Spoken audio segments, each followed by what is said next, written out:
Look एक बदसूरत और अविश्वसनीय रूप से कुशल हत्यारा है, जिसकी नाक इतनी तीखी है कि वह शायद प्लॉट ट्विस्ट को पहले ही सूंघ सकता है। उसे उसी संगठन द्वारा धोखा दिए जाने के बाद पुनर्जन्म मिलता है जिसने उसे हत्यारा बनने के लिए प्रशिक्षित किया था। वह खुद को एक नए विश्व में पाता है जहां अत्यधिक शक्तिशाली जादू, कौशल उन्नयन और एक अंतिम हत्या का मिशन है। उसके साथ उसकी नई सुंदर पत्नियां भी हैं। इससे पहले कि इसमें लुक को माफिया के शीर्ष सदस्यों को समाप्त करने का मिशन सौंपा जाता है। वह अपनी सबसे बड़ी स्नाइपर राइफल से निशाना लगाता है और एक के बाद एक बिना दया के उन्हें शूट करने लगता है। वह यह काम अपनी नई साथी और सहयोगी एक युवा लड़की के साथ करता है जो स्पॉटर की तरह कार्य करती है और उसे सदस्यों की लोकेशन बताती है। वह उन्हें एक के बाद एक गोली मारता रहता है और सुनिश्चित करता है कि एक भी निशाना चूके नहीं। इससे माफिया में हड़कंप मच जाता है, जबकि बचे हुए लोग खुद को गोलियों से बचाने के लिए अपनी कारों के पीछे छिप जाते हैं।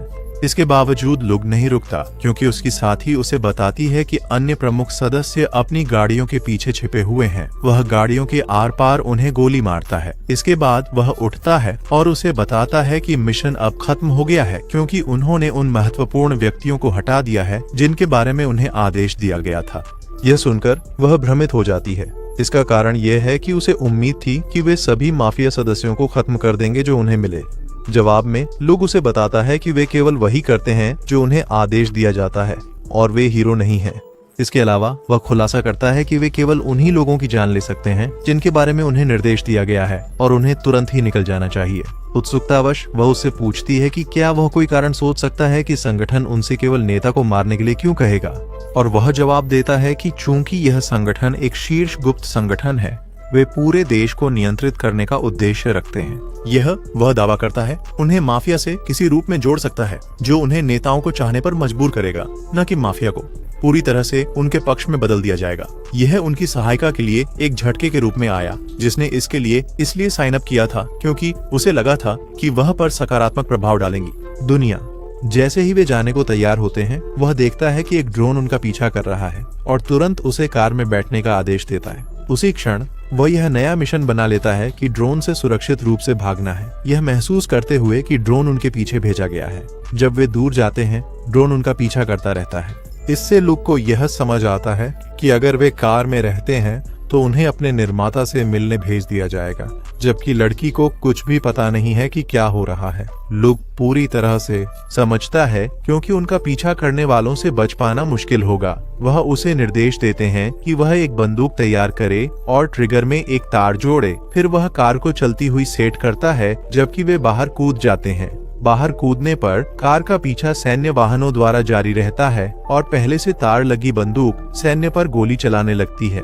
यह उनके प्रतिशोध को मजबूर करता है, जिससे वे वाहन को उड़ा देते हैं, बिना यह जाने कि लुक और उसका साथी उसमें नहीं है। वास्तविकता में वे दोनों एक चट्टान के पीछे छुप जाते हैं और जब रास्ता साफ होता है तो लड़की सुझाव देती है कि वे वापस बेस पर लौटें। हालांकि लुक उसे सूचित करता है कि वे अभी ऐसा नहीं कर सकते, क्योंकि ड्रोन अब भी आकाश में है और रात में उनकी गर्मी के संकेतों को पहचान सकता है। इसीलिए वह कहता है कि उन्हें अगले दिन तक वहीं रुकना होगा जब सूरज निकलेगा, जो ड्रोन के इंफ्रारेड कैमरों को उनके शरीर के तापमान को अलग करने में कठिन बना देगा। थोड़ी देर बाद वह देखता है कि वह चोटिल है और उसकी मदद करता है उसे ठीक करने में। फिर दोनों ने कुछ आराम करने का फैसला किया, क्योंकि उन्हें सुबह जल्दी निकलना था। वे जमीन पर लेट जाते हैं और अचानक लड़की किसी परेशान करने वाले पत्रकार की तरह सवाल पूछने लगती है। वह उसकी जिज्ञासा को यह कहकर रोक देता है कि यह नौकरी उसकी आखिरी नौकरी होगी, क्योंकि वह इसके बाद रिटायर होने की योजना बना रहा है। वह कहता है कि वह उसके जैसी नौसिखिया हथियारों के लिए प्रशिक्षक के रूप में नया करियर शुरू करने की योजना बना रहा है। यह सुनकर वह कहती है कि वह नौसिखिया नहीं है और वह अपनी कक्षा में शीर्ष छात्रा थी। जवाब में वह कहता है कि शायद उसके सहपाठी बिल्कुल बेकार थे, क्योंकि वह उसे प्रो बेकार हत्यारा मानता है। वह और चिढ़ाता है उसे, यह कहकर कि वह उससे बेहतर हत्यारा था जब वह कुंवारा था। एक पल में लुक अपनी बंदूक निकालती है और उसे उसके बेवकूफी भरे सिर पर तान देती है। फिर वह उसे आसानी से उसकी बंदूक लेने देने के लिए उसे एक भयानक हत्यारा कहकर ताना मारता है। इसके अलावा वह उसे भरोसा करने के लिए डांटता है क्योंकि वह आसानी से ट्रिगर दबाकर उसकी दुख भरी जिंदगी खत्म कर सकता है। एक बेकार कमजोर होने के कारण वह स्थिर खड़ी रहती है, हिल नहीं पाती। कुछ समय बाद लक देखता है कि उसे बहुत कुछ सीखना है और बंदूक नीचे कर देता है। वह हथियार उसे वापस देता है।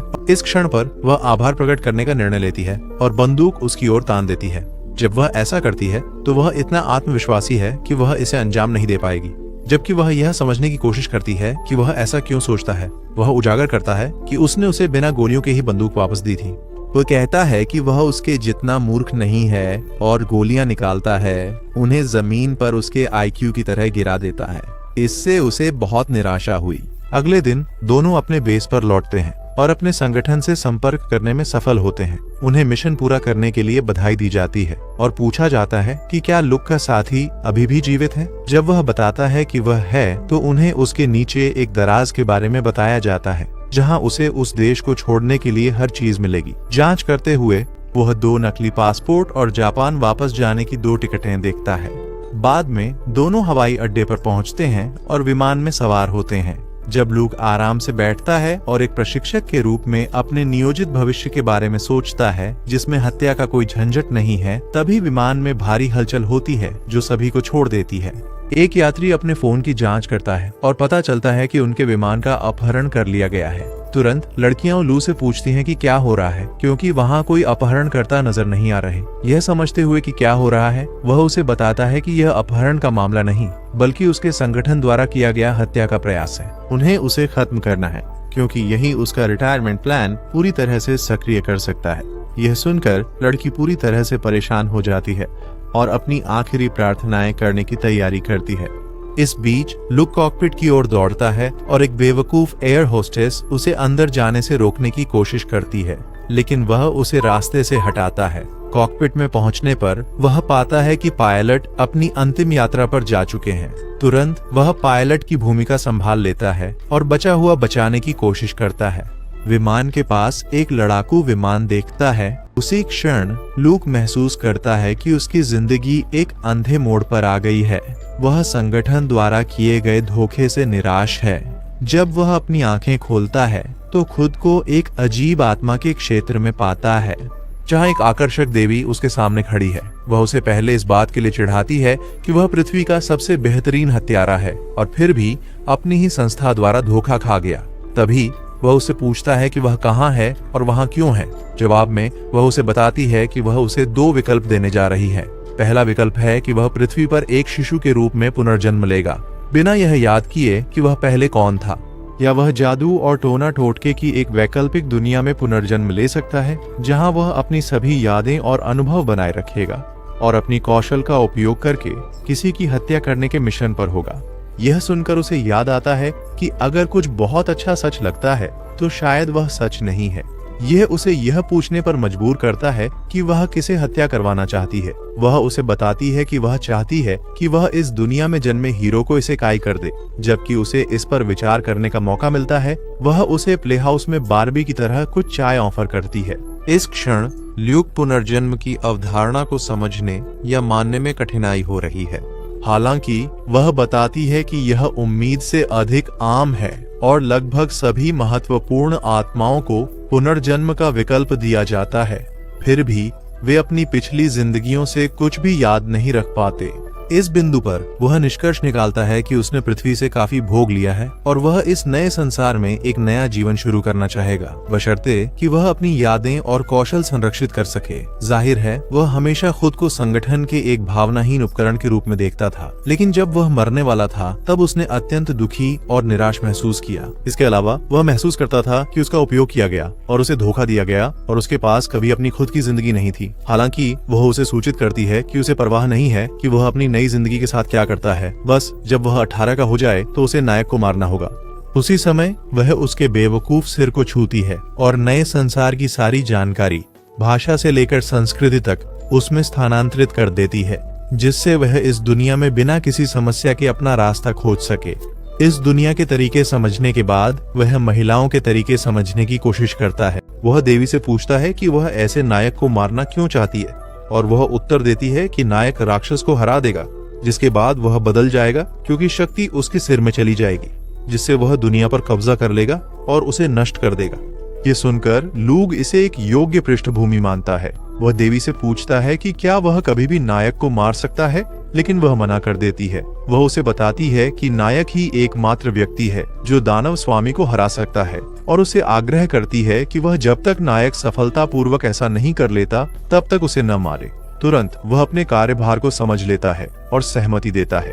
इससे देवी उसे विभिन्न क्षमताओं वाले कार्डों का एक समूह दिखाती है। उन्हें देखते हुए लूग विभिन्न श्रेणियों से कुछ कार्ड चुनता है और उसे विशिष्ट बोनस मिलता है जो उसे इच्छा अनुसार जादू के सभी 4 गुणों का उपयोग करने में सक्षम बनाता है। जब वह अपने चयन के बाद देवी उसे शुभकामनाएं देती हैं और उसे इस नए संसार में भेज देती हैं, जहां उसका जन्म एक अमीर व्यक्ति के यहाँ एक बच्चे के रूप में होता है। परिवार शाही सर्जनों की लंबी वंशावली है, लेकिन छुपकर वे अत्यधिक कुशल प्रशिक्षित हत्याओं का एक गुट है। यह ल्यू को एक हत्यारे के रूप में प्रशिक्षण लेने के लिए आदर्श वातावरण प्रतीत हुआ बिना इसे छुपाए। यह जानकर वह अत्यंत खुश होता है। कई साल बीत जाते हैं और अब लूग एक युवा लड़का है जिसने चलने में सक्षम होने के बाद से खुद को अपने प्रशिक्षण में डुबो दिया है। वह अपने कौशल का परीक्षण करने के लिए एक जंगल में जाता है और खुले में एक खरगोश का शिकार करता है। वहां पहुंचकर वह निशान पाता है और पेड़ के रास्ते तेजी से दौड़ता है। एक डाल से लटककर सीधे आंख में तीर मारकर खरगोश को एक ही बार में गिरा देता है। वह खरगोश को अपने घर ले आता है, जहां उसकी माँ उसे छोटे बच्चे की तरह स्वागत करती हैं और उसे तैयार करने का प्रस्ताव देती हैं। हालांकि चूंकि वह खाना पकाने में एक F से मुश्किल से बची थी, वह खुद खरगोश तैयार करने पर जोर देता है। अपनी ताकत बढ़ाने की खोज में वह मानता है कि उसे परफेक्ट पोषण की जरूरत है, और चूंकि वहां को इस दुनिया में पाउडरों के बिना उसे जो भी पास में है उसी से संतोष करना पड़ता है। वह मांस के साथ बहुत सारे मसाले और जड़ी बूटियों का उपयोग करता है ताकि एक लगभग पूरी तरह से संतुलित आहार तैयार कर सके, जिसे उसने बाद में अपने परिवार के साथ आनंद लिया। खाना खाने के तुरंत बाद उसका पत्थरीला पिता उठता है और उसे बेसमेंट में मिलने के लिए कहता है, जहां वे आमतौर पर अपनी ट्रेनिंग करते हैं। कुछ ही देर बाद लूग बेसमेंट में जाता है, जहां वह अपने पिता से मिलता है, जो उसे अपने सारे कपड़े उतारने के लिए कहते हैं। ल्यू जल्दी से कपड़े उतारता है और उसका पिता उसे कुछ अजीब जैकी चैन पोज करने के लिए कहते हैं, जबकि वह उसके शरीर की जांच करने जाते हैं ताकि देखें क्या उसका विकास सही है। साथ ही वह यह भी जांचते हैं कि ल्यू पूरी तरह से स्वस्थ है और उसकी उम्र के लड़कों से अधिक विकसित है। करीब से निरीक्षण करने के बाद उसके पिता उससे कहते हैं कि उनका मानना है कि वह आंख की सर्जरी के लिए तैयार है।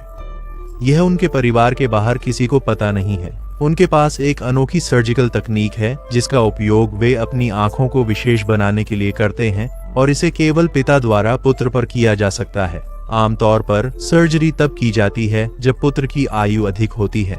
हालांकि यह देखते हुए कि लूग पहले से ही कितना मजबूत है, उसके पिता ने तय किया कि इसे करने का समय आ गया है। अगली सुबह सर्जरी के बाद लग को उसकी माँ से कुछ बच्चे की देखभाल मिलती है, क्योंकि वह अपनी सर्जरी के बाद आंखों पर पट्टी बंधे होने के कारण देख नहीं सकता। वह उसे खिलाती है, और जब ऐसा लगता है कि चीजें हाथ से निकल रही हैं, तो वह अपने पिता के पास भागता है, जो अंततः पट्टी हटा देते हैं। और जब वह अपनी आंखें खोलता है तो वह अपने पिता की पूरी संपत्ति का खूबसूरत दृश्य देखता है। वह अपनी आंखों को फोकस करने की कोशिश करता है, और हैरानी की बात यह है कि वह बहुत दूर की चीजों को बहुत स्पष्ट रूप से देख सकता है। साथ ही उसे अंधेरे में देखने की क्षमता मिल जाती है, जो उसके लिए एक हत्यारे के रूप में बहुत महत्वपूर्ण होगा। मुड़कर अपने पिता को धन्यवाद देने के लिए वह देखता है कि अब वह देख सकता है कि उसके पिता के पास कितना मना है। तभी उसके पिता उसे सूचित करते हैं कि उन्होंने एक निजी शिक्षक की व्यवस्था की है, जो कल से उसे जादू सिखाएगा। यह सुनकर लूग बेहद खुश होता है, क्योंकि वह इस दुनिया में जादू सीखने के लिए उत्सुक है। अगले दिन उसकी माँ उसके लिए एक राजकुमारी की पोशाक बनाती है और उसे अपने नए शिक्षक का स्वागत करते समय पहनने के लिए मजबूर करती है। बाद में ट्यूटर एक गाड़ी में आती है और वह एक युवा चांदी के बालों वाली लड़की निकलती है। वह अपना परिचय दिया के रूप में देती है। उसके बाद वह अपने नए छात्र लूग के पास जाती है, जो इस समय दुनिया का सबसे मूर्ख व्यक्ति दिखता है। उसे देखकर वह कहती है कि वह जादू सीखने के लिए बहुत छोटा हो सकता है।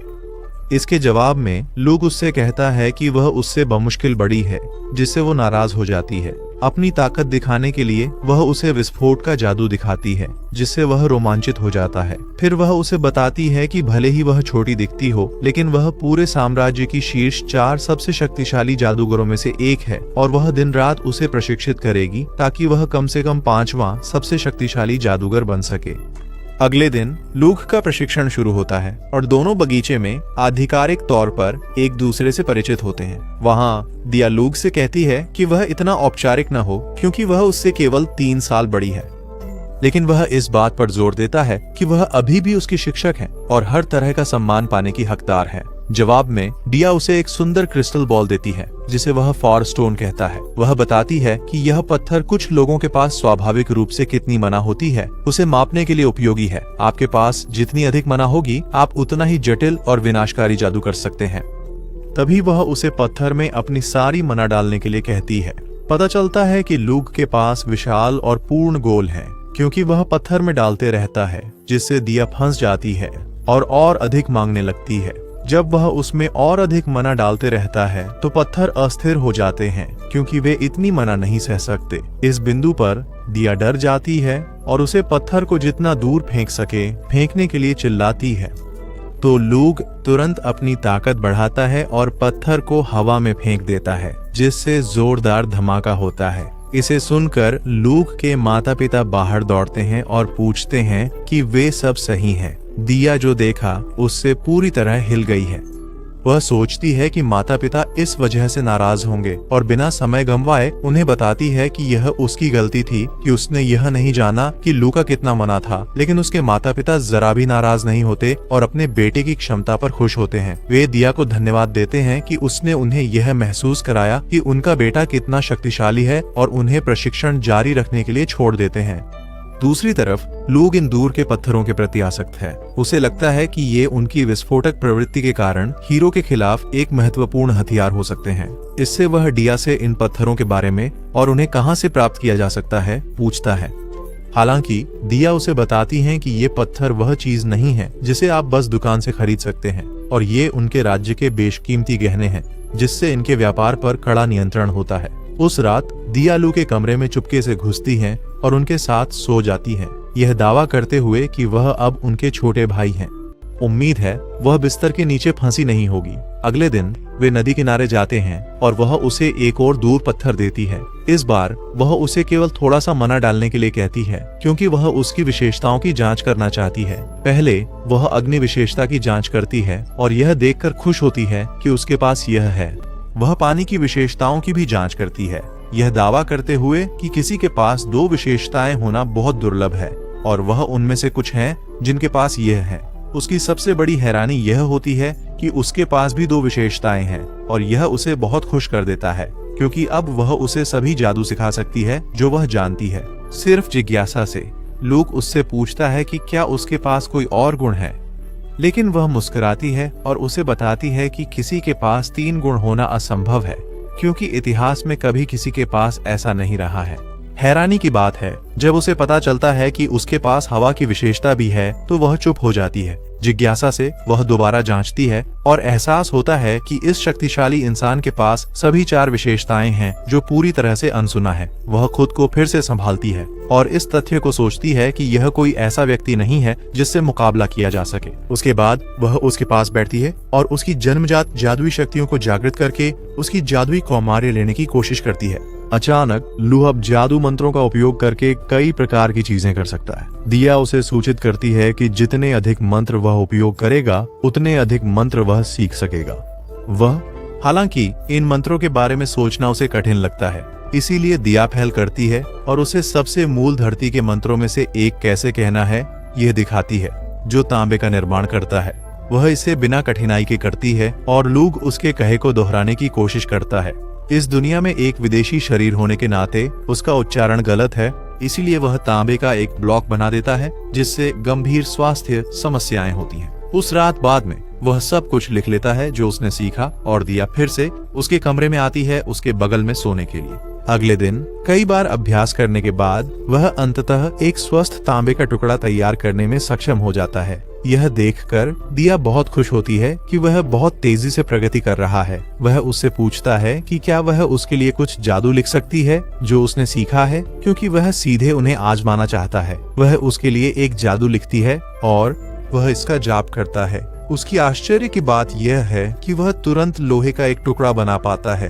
इस समय लुक को एहसास होता है कि मंत्र एक दूसरे से थोड़े अलग हैं, क्योंकि उसने तांबा बनाने के लिए जो मंत्र इस्तेमाल किया था वह लोहे बनाने वाले मंत्र जैसा ही है। यह जानकर वह उत्साहित होता है और दिया से उसे कागज पर वह मंत्र लिख देने के लिए कहता है जो उसे पता है।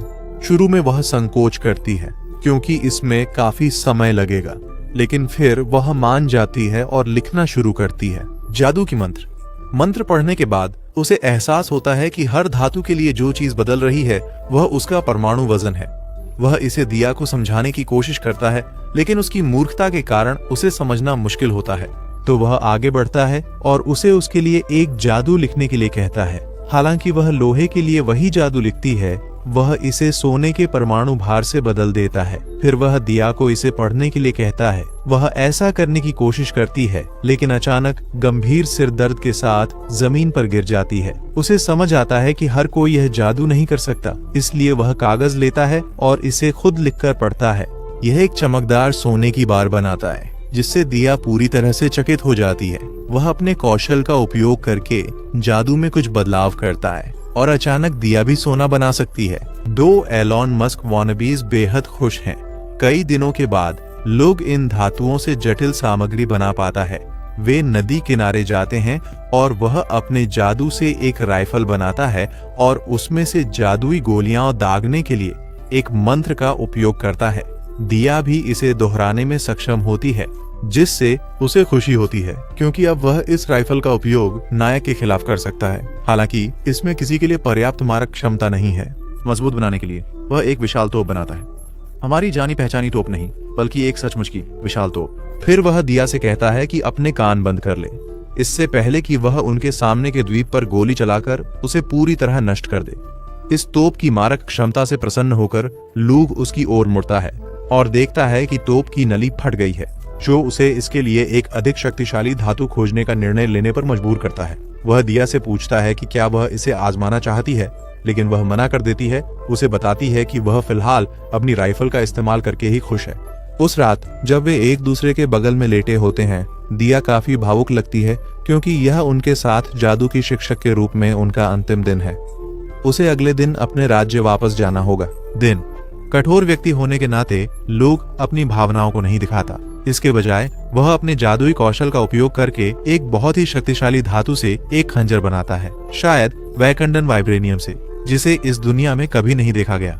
वह दिखाता है कि यह कितना धारदार है और उसे बताता है कि यह उसका विदाई उपहार है। उसका दिया इससे खुश होती है और बदले में वह अपना पेंडेंट उतारती है, जिसमें एक खूबसूरत फा पत्थर होता है, और उसे लू को देती है, उससे वादा लेने के लिए कि अगर उसे वास्तव में उससे मिलना होता है तो वह उससे मिलने आएगा। अगले दिन वह फिर से अपने रथ में बैठती है और हवेली छोड़ देती है। उन्हें मेजबानी के लिए धन्यवाद देती है और वादा करती है कि वह किसी दिन वापस आएगी। तभी लूक के पिता उसे देखते हैं और प्रकट करते हैं कि वह उसके अंदर से एक बड़ी मात्रा में मना महसूस कर सकते हैं। वह समझते हैं कि लूक हत्यारा बनने के पहले कदम के लिए तैयार है। उस शाम वह लूक को एक बड़े जेल में ले जाते हैं, जिसमें बहुत से मौत की सजा के कैदी हैं, जिन्हें उन्हें आजमाने के लिए दिया जाता है।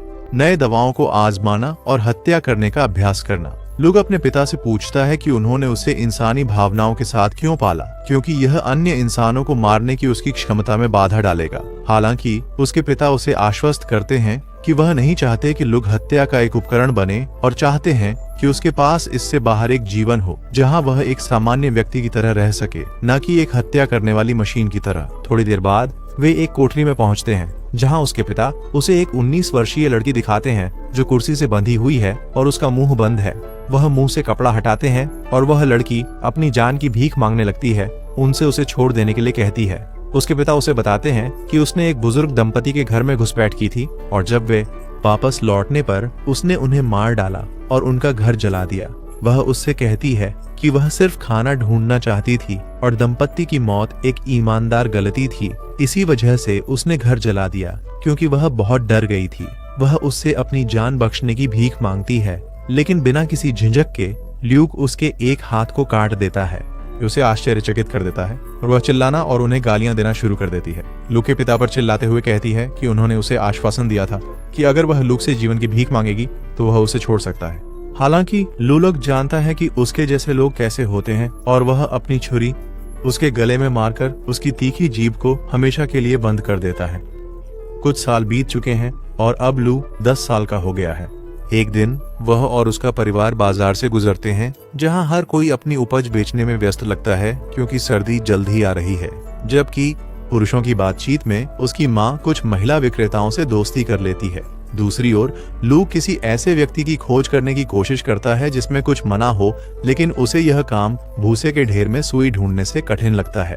चूंकि हीरो की हत्या के लिए केवल 8 साल बाकी हैं, उसे लगता है कि उसे मदद के लिए एक सहायक की जरूरत है। वह जितना हो सकता है उतना प्रयास करता है कि किसी आम व्यक्ति को खोज सके जिसके अंदर कुछ प्रकार की मना हो, जिसका वह फायदा उठा सके ताकि वह उसका सेवक बन सके। अगले दिन वह अपने कभी कभी के शिकार के लिए जंगल में जाता है। इधर उधर देखते हुए उसे अचानक कुछ भेड़ियों की आवाज सुनाई देती है और वह जमीन के करीब जाकर सुनता है कि भेड़ियों का एक झुंड शिकार का पीछा कर रहा है। वह ध्वनि का पीछा करने और संभवतः भेड़ियों से शिकार चुरा लेने का निर्णय लेता है। जब वह अंततः उन्हें देखता है तो महसूस करता है कि वे एक असहाय और गंदी दिखने वाली छोटी लड़की पर हमला करने की कोशिश कर रहे हैं। उनमें से एक भेड़िया उस पर हमला करने की कोशिश करता है, लेकिन वह जल्दी से उसके सिर के आर पार एक तीर चला देता है। फिर वह लड़की की रक्षा करने के लिए उसके सामने कूदता है। यह करने के लिए वह भेड़ियों की गिनती करता है और तय करता है कि उनके जीवन को लेना उसके अभ्यास का एक हिस्सा होगा। ऐसा करने से पहले वह अपना सामान लड़की को सौंपता है और अपनी छुरी निकालता है। उसी समय उनमें से एक भेड़िया उस पर हमला करता है, लेकिन वह जल्दी से उसकी गर्दन में छुरा घोंप देता है। दूसरा भेड़िया लड़की के पीछे जाने की कोशिश करता है, लेकिन वह उसे लात मारकर दूर कर देता है। जैसे ही 2 और भेड़िए एक साथ उस पर कूदते हैं और उसके हाथों को अपने जबड़ों में पकड़ लेते हैं। सौभाग्य से उसने धातु के गॉबलेट पहने हैं और वह अपने शरीर को घुमाता है ताकि उन्हें जमीन में पटक सके। फिर आखिरी भेड़िए को सीधा सिर में मुक्का मारता है। सभी को इसे इकाई करता है। उन्हें बाहर ले जाने के बाद वह लड़की के पास लौटता है और उससे पूछता है कि वह जंगल में अकेली क्या कर रही है। इस पल में वह डर जाती है और कहती है कि वह बस खो गई है और उसका कोई गलत इरादा नहीं है। आगे वह कहती है कि उसका परिवार बहुत गरीब है और उनके पास सभी के लिए पर्याप्त खाना नहीं था, इसलिए उन्होंने उसे घर से बाहर निकाल दिया। वह दावा करती है कि उसे एक दयालु अजनबी मिला जिसने उसे बताया कि टुआथा डे क्षेत्र, जो लूक के परिवार का क्षेत्र है, बहुत समृद्ध है। इसलिए वह वहां पहुंचने के लिए जंगलों में भटकने लगी। दया से ल्यूक उसे अपनी जैकेट देता है और उसके लिए दलिया बनाना शुरू करता है। जब वह खत्म करता है तो वह उसे एक कटोरा देता है और उसे धीरे धीरे खाने के लिए कहता है, क्योंकि अगर वह इसे तेजी से खा लेगी तो उसे उल्टी हो सकती है। वह अपना परिचय तारते के रूप में देती है और आभार पूर्वक उसका बनाया हुआ गर्म भोजन खा लेती है। फिर वह अपनी पहचान प्रकट करता है कि वह तुआथा डे क्षेत्र के स्वामी का पुत्र है। यह सुनकर वह तुरंत उत्साहित हो जाती है और उसे बताती है कि यह अद्भुत है। लूक महसूस करता है कि देवी उसकी मदद करने की कोशिश कर रही हो सकती है। उसने उसके साथ पहली मुलाकात से ही देखा था कि वह उसकी सेविका की भूमिका के लिए एकदम सही है। वह उसे अपने घर ले जाने की पेशकश करता है, किसी गलत इरादे से नहीं, बल्कि ताकि उसके पास रहने की जगह हो और उसे खाने की तलाश में भटकना न पड़े। हालांकि वह बताता है कि उसे केवल हर समय उसके आदेशों का पालन करना है, जिनमें कुछ में दूसरों को मारना भी शामिल हो सकता है। यह सब बताने के बाद वह उसे अंतिम निर्णय लेने देता है, पूछते हुए कि क्या वह उसके साथ आना चाहती है या नहीं। जीवन भर का मौका देखकर वह खुशी खुशी सहमत हो जाती है, ये दावा करते हुए कि उसे कभी किसी ने नहीं चाहा और वह ही एकमात्र है जिसने उससे कहा कि उसे जरूरत है। उसे 2 साल बीत गए और लूक को टार्ट ने जगाया, जो अब खूबसूरत हो गई है और उसकी काया आकर्षक है। उसकी मेहनत के कारण लूक के माता पिता उसे पसंद करते हैं। हालांकि पहली रात जब उसने उसे लाया घर पर, उसके पिता ने उसे बताया कि वह उसे केवल 2 शर्तों पर रख सकता है। उसे खुद उसे प्रशिक्षण देना होगा और उसे यह सुनिश्चित करना होगा कि अगर वह कभी उन्हें धोखा दे तो वह उसे स्वयं हेड से मिलने भेजेगा।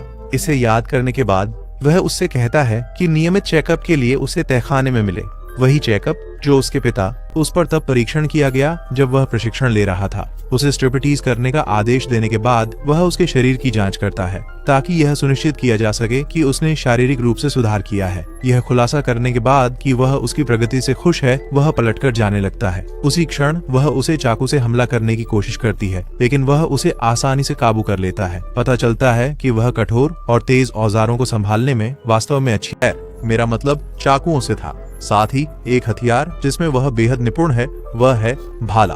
लेकिन समस्या यह है कि भाले को छिपाना बहुत आसान नहीं है और यह हत्या के लिए बहुत भारी होता है। इससे वह यह निष्कर्ष निकालता है कि वह उसे पकड़ने के लिए एक अलग कटात वह बेसमेंट की ओर जाता है और उसे डमी पर चाकू का अभ्यास करते हुए पाता है। हालांकि वह उसे ठीक से संभाल नहीं पाती और उसे देखकर शर्मिंदा हो जाती है। वह बिना उसकी अनुमति के प्रशिक्षण लेने के लिए माफी मांगती है, लेकिन वह एक भाला निकालता है जिसे छोटे आकार में मोड़ा जा सकता है और छिपाया जा सकता है। खुशी से वह इसके साथ खेलती है और इसे डमी पर उपयोग करती है। हर बार आसानी से अपने लक्ष्य को हिट करती है। वह अंततः इसे पूरी तरह से नष्ट कर देती है और उसके इस नए साधन के लिए उसे धन्यवाद देती है।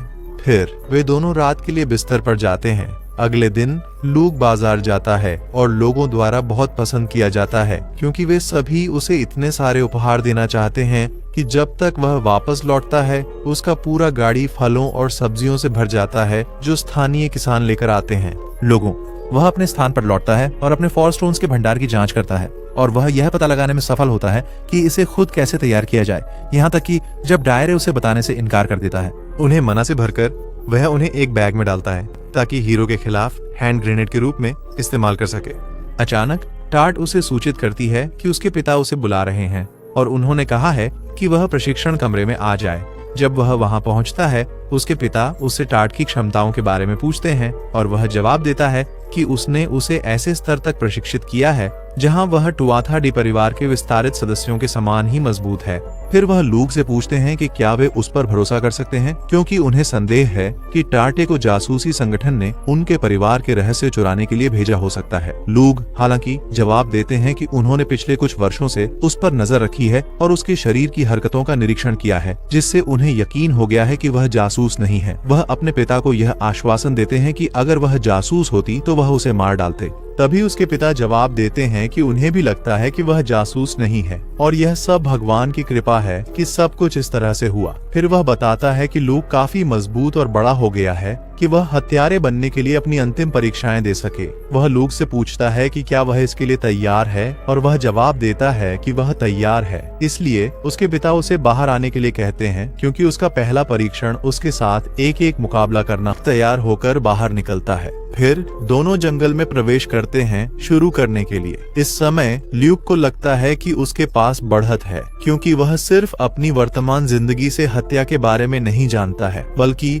उसकी पहले की जिंदगी से भी उसे कौशल और अनुभव है। वह एक पेड़ पर चढ़ता है जब अचानक उसके पिता उस पर कुछ तीर चलाते हैं। सौभाग्य से वह उनके बचाव कर लेता है और अपने पिता को खोजने के लिए पेड़ से कूद जाता है, जो फिर से उसके ऊपर क्रॉसबो चलाता है। वह फिर से बचाव करता है और उस पर चाकू फेंकता है, जिसे उसके पिता रोकने में सक्षम होते हैं। बदले में वह लूक को चाकू से मारने की कोशिश करते हैं, लेकिन वह बचाव करता है और उन्हें लात मारने की कोशिश करता है, लेकिन उसके पिता जल्दी जवाब देते हैं। वह लूक की टांग पकड़ लेते हैं और उसकी एक हड्डी तोड़ देते हैं। लूक जल्दी से उसे लात मारकर झाड़ियों में छलांग लगाता है, जहां वह अपनी अद्वितीय उपचार जादू की मदद से तेजी से अपनी हड्डियों को ठीक करता है। वह पहाड़ी के नीचे दौड़ता है जहां उसके पिता ने उसके लिए एक जाल बिछाया है और जाल को सफलतापूर्वक बचाता है, लेकिन तुरंत उसके पिता द्वारा हमला किया जाता है, जो उसे ज्यादा मेहनत से लड़ने के लिए प्रेरित करते हैं। जब लूक उसकी हमलों को रोकने की कोशिश करता है तो वह उसके पिता के हाथों में से एक को पकड़कर उसकी पसलियों में लात मारता है, जिससे वह पीछे हटने को मजबूर हो जाता है। थोड़ी देर बाद वह फिर से बाहर आकर लूक से मिलता है, जिसने पहले ही अपने पिता की हरकत का अंदाजा लगा लिया है। इसकी वजह से वह अपने पिता के हमले को बचाने में सक्षम होता है, भले ही उसे कंधे पर छुरा लग जाता है। सारी उम्मीदें खत्म नहीं होती क्योंकि लूक भी अपनी तलवार अपने पिता के गले पर रख पाने में सक्षम होता है। युद्ध को जीत के साथ समाप्त करने के बाद दोनों जंगल से लौटे और देखा कि टैरेट उनके लिए चाय तैयार कर रही है। बाद में उसके पिता उसकी चोट का इलाज करते हुए उससे कहते हैं कि उन्होंने उसे वह सब कुछ सिखा दिया जो वह सकते थे और अब समय आ गया है कि वह हत्याओं का खुद अनुभव करे। वे लूक को इस इकाई लेकर जाते हैं, एक महंगी चीज जो अपनी स्थिति का उपयोग लड़कियों का शोषण करने के लिए करता है। सफल मिशन के बाद वे दोनों खिड़की से बाहर कूद जाते हैं। उस रात वे कई अन्य अमीर बदमाशों को शांत करने के रूप में जहर देने का काम करते हैं। जब वे उनमें से एक को जलाते हैं तो वे अन्य घटनाओं को दुर्घटनाओं की तरह दिखाते हैं। ताकि इसका पता तुआथाडे परिवार तक न पहुंच सके। अगले दिन लुक के पिता उसे एक बीमार धनी रईस का इलाज कराने ले जाते हैं। वापस आते समय उनके पिता उसे एक योजना के बारे में बताते हैं जिसमें उसे एक अलग शहर भेजा जाएगा ताकि वह एक बहुत प्रसिद्ध व्यापारी के नाजायज पुत्र के रूप में झूठी पहचान के तहत जीवन बिता सके। लुक को निर्देश दिया जाता है कि वह उनके साथ 2 साल तक रहें और एक बहुत अच्छे व्यापारी के रूप में अपनी पहचान बनाए, जिससे कि उनके भविष्य में हत्याओं का कारण बन सकता है। यह इसलिए होता है क्योंकि राजघराने कभी कभी गद्दारों को अपने घर बुलाते हैं और अक्सर उनकी सुरक्षा जांच भी नहीं होती। यह सुनकर लुक सहमत हो गया। उसके सम्मान में उसके पिता एक बड़ा भोज आयोजित करते हैं जिसमें उनके सभी विस्तारित परिवार के सदस्य उपस्थित होते हैं। वहां उनके पिता गर्व से कहते हैं कि वह उनके परिवार के इतिहास में अंतिम परीक्षा को पास करने वाले सबसे युवा सदस्य हैं। फिर वह खुलासा करते हैं कि लुक उनकी मृत्यु के बाद परिवार के नए मुखिया बनेंगे, जिससे परिवार के कुछ सदस्यों को परेशानी होती है। उनमें से एक लुक की ओर अपनी वाइन का गिलास फेंकता है, जिसे लुक तुरंत पकड़ लेता है। वह बदसूरत बेवकूफ किसी छोटे व्यक्ति को परिवार का मुखिया मानने से इनकार करता है और लुक को चुनौती देना चाहता है। यह जानते हुए कि उसका बेटा कितना शक्तिशाली है, लुक का पिता सहमत हो जाता है। हालांकि इससे पहले कि मूर्ख पलक भी झपका सके, लुक उसके पीछे चाकू पकड़े हुए उसकी गर्दन पर आ जाता है और लड़ाई तुरंत खत्म हो जाती है। इस बिंदु पर मूर्ख बेवकूफ लगभग अपनी पैंट में पेशाब कर देता है। नया जीवन शुरू करने से पहले लियू अपने मूर्ख चचेरे भाई को बुलाता है और उसकी ताकत को मान्यता देता है। वह उस मूर्ख को अपना अधीनस्थ बनाने का प्रस्ताव देता है, यह वादा करते हुए कि उसका बहुत अच्छा ख्याल रखा जाएगा। जितना कि वह बेवकूफ पहली बार में अनिच्छुक लगता है, वह अंततः लियू की शर्तों से सहमत हो जाता है। उसी समय लुक उसे एक सुंदर टाइटेनियम तलवार उपहार के रूप में देता है और चला जाता है। अगले दिन लुक अपना सामान पैक करता है और टाटे के साथ गाड़ी में बैठकर नए शहर की ओर निकलता है, जहां वह एक व्यापारी के बेटे के रूप में अपना जीवन शुरू करेगा और उसे इलिक कहा जाएगा। बाद में लुक नए शहर में पहुंचता है और अपने नए घर में बस जाता है। यह शहर अपने व्यापार के कारण इस साम्राज्य के सबसे समृद्ध क्षेत्रों में से एक है। अपनी नई पहचान इल्लिक के रूप में अपनाने के लिए वह तुरंत अपनी पहचान छिपा लेता है और अपने बालों का रंग चांदी से काला कर लेता है।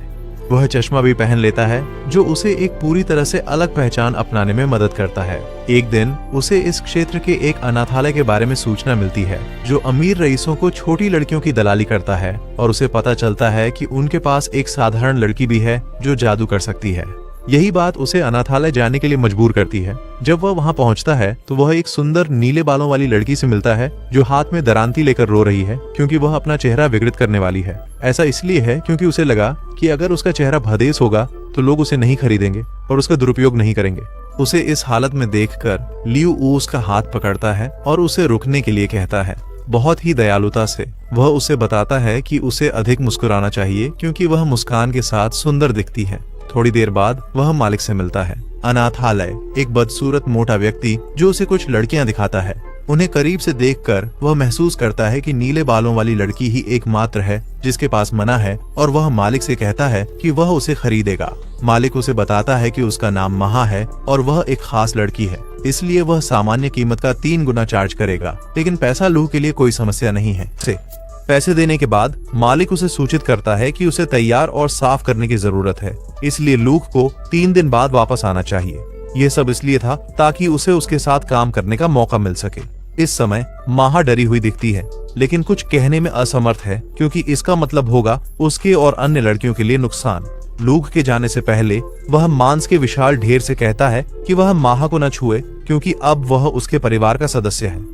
हालांकि मोटा आदमी अलग योजनाएं रखता है क्योंकि वह कुछ अतिरिक्त पैसे कमाने के लिए उसे कुछ बार बाहर भेजना चाहता है। उस रात वह उसे नहलाकर एक बग्घी में एक कुलीन व्यक्ति के हवेली की ओर ले जाता है।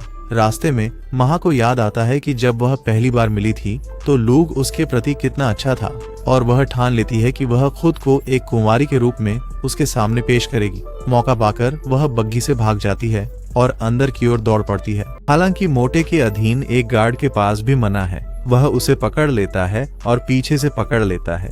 जैसे ही वह कुछ साजिश विकास के लिए तैयार होता है, लूघ पहुंचता है और उसे जमीन पर पटक देता है। मोटा वहां पहुंचता है और लूघ को देखकर चौंक जाता है। वह उसे बताता है कि उसे 3 दिन बाद लेना था और सोचता है कि वह क्यों है यहाँ।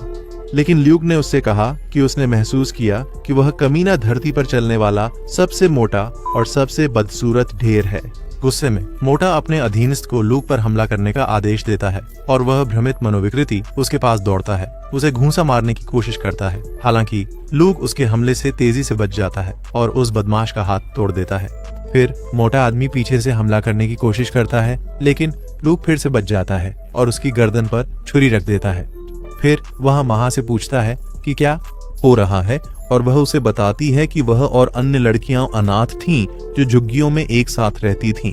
जाहिर है वे शहर में पर्यटकों को यात्रा कराते थे और उन यात्राओं से थोड़ा पैसा मिलता था और कुछ पैसे उस रेस्तरां से मिलते थे जो उन्हें कुछ पर्यटकों को लाने के लिए भुगतान करता था। भले ही इससे उन्हें बहुत पैसे नहीं मिलते थे, वे अपनी जिंदगी से खुश और संतुष्ट थीं। दुर्भाग्यवश एक दिन मोटे के गुंडों ने अचानक उन पर हमला कर दिया। अकेली मनावाली होने के नाते महा ने उन्हें रोकने की कोशिश की, लेकिन वे उन पर हावी हो गए और उन्हें इस अनाथालय में वापस ले आए, जहां उन्हें एक कमरे में डाल दिया गया और पूरे सप्ताह के लिए कुछ सब्जियां दी गईं। जैसे जैसे लड़कियां बड़ी हुईं, मोटा ने लड़कियों को वेश्यावृत्ति के लिए मजबूर किया। लड़कियों को एक एक करके कुछ रईसों को भेजा गया जो उनके साथ बुरा बर्ताव करते थे। यह लगभग सभी लड़कियों के साथ होता रहा और इस शर्म से एक लड़की ने अपने चेहरे पर दरांती का इस्तेमाल किया, यह आशा करते हुए कि निशान उसकी शादी की संभावना को असंभव बना देगा। इन कुलीन लोगों को पकड़ने के लिए टार्टे लड़कियों में से एक का रूप धारण करती है और जैसे ही एक कुलीन व्यक्ति काम पर लगने वाला होता है, उसे गिरफ्तार कर लिया जाता है।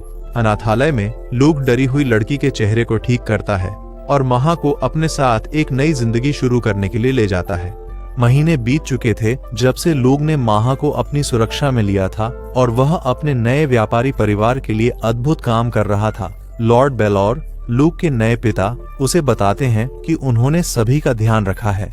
दस्तावेजी काम पूरा हो गया है और उन्होंने सफलतापूर्वक और कानूनी रूप से महा को अपनी छोटी बहन के रूप में गोद ले लिया है। लूक इस जानकारी से खुश है क्योंकि यह उसे महा के साथ काम करने में मदद करेगा बिना किसी संशय के। बाद में लॉर्ड बालोर उसे एक कमरे में ले जाते हैं जहां वह उसे शहर के प्रमुख चौराहे पर एक दुकान की योजना दिखाते हैं। वह दावा करते हैं कि उन्होंने कुछ समय पहले एक शराब की दुकान खोली थी, लेकिन यह पूरी तरह से फ्लॉप हो गया, जिससे उसे इसे बंद करना पड़ा।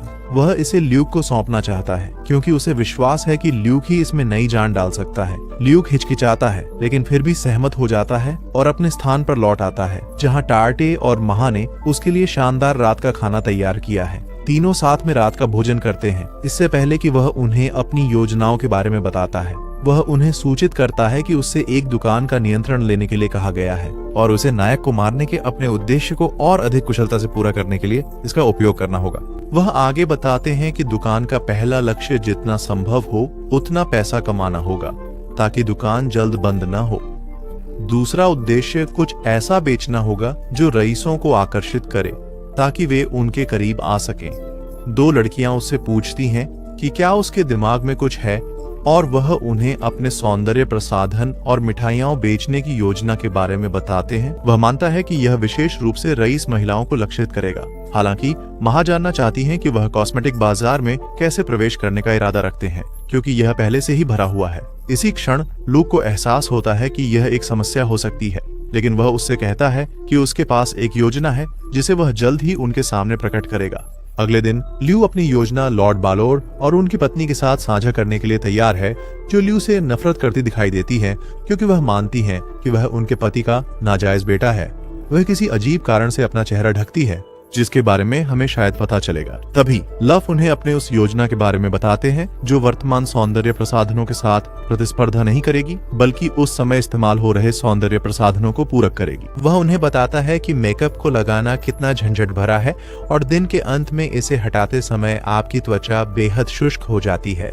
जो उत्पाद वह बेचना चाहता है वह एक विशेष कॉस्मेटिक है जो इस समस्या को पूरी तरह से समाप्त कर सकता है।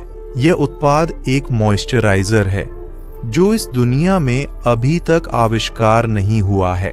इसे आजमाने के लिए उसकी बुरी सौतेली माँ एक बोतल लेती है और अपनी हाथ की पीठ पर थोड़ा लगाती है। वह यह देखकर हैरान हो जाती है कि उसकी त्वचा कितनी कोमल लगती है। इसी क्षण वह इसे अपने चेहरे पर आजमाने के लिए अपना फेशियल मास्क उतारने का फैसला करती है। ठीक उसी समय हमें एहसास होता है कि वह अपना चेहरा क्यों छिपाती है और यह साफ तौर पर बहुत बदसूरत है। वह कुछ लगाती है और पाती है कि उसकी त्वचा कोमल हो गई है। उत्पाद की प्रभावशीलता को और दिखाने के लिए लूक उसे बताने को कहता है कि वह इसके ऊपर मेकअप लगाए, तो वह ऐसा करती है और यह देखकर रोमांचित हो जाती है कि मॉइस्चराइजर पर मेकअप लगाना कितना आसान है। लूक जानना चाहता है कि क्या उसे पसंद आया और वह तुरंत जवाब देती है कि वह उससे नफरत करती है, लेकिन उसे मॉइस्चराइजर बहुत पसंद है। अपनी पत्नी को इतना खुश देखकर लॉर्ड बालोर पूछते हैं कि क्या वह इसे अपनी कुछ दोस्तों के साथ साझा कर सकती है, और फिर लूक से पूछते हैं कि वह एक हफ्ते में कितना उत्पादन कर सकता है। लूक जवाब देता है कि अभी सिर्फ वही इसे बना सकता है, इसलिए यह लगभग 200 होगा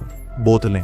इस संख्या को बढ़ाना चाहते हुए लॉर्ड बालोर उसे और लोगों को काम पर रखने के लिए कहते हैं, लेकिन वह बताते हैं कि अगर वे अभी लोगों को काम पर रखते हैं तो कई दुश्मन कंपनियां सूत्र के पीछे का रहस्य चुराने और कर्मचारियों को रिश्वत देने की कोशिश कर सकती हैं। इसके लिए यह समझते हुए कि लू सही है, लॉर्ड बालोर उससे पूछते हैं कि बड़े पैमाने पर उत्पादन स्थापित करने में कितना समय लगेगा, और लू जवाब देता है कि यह महीने के अंत तक किया जा सकता है।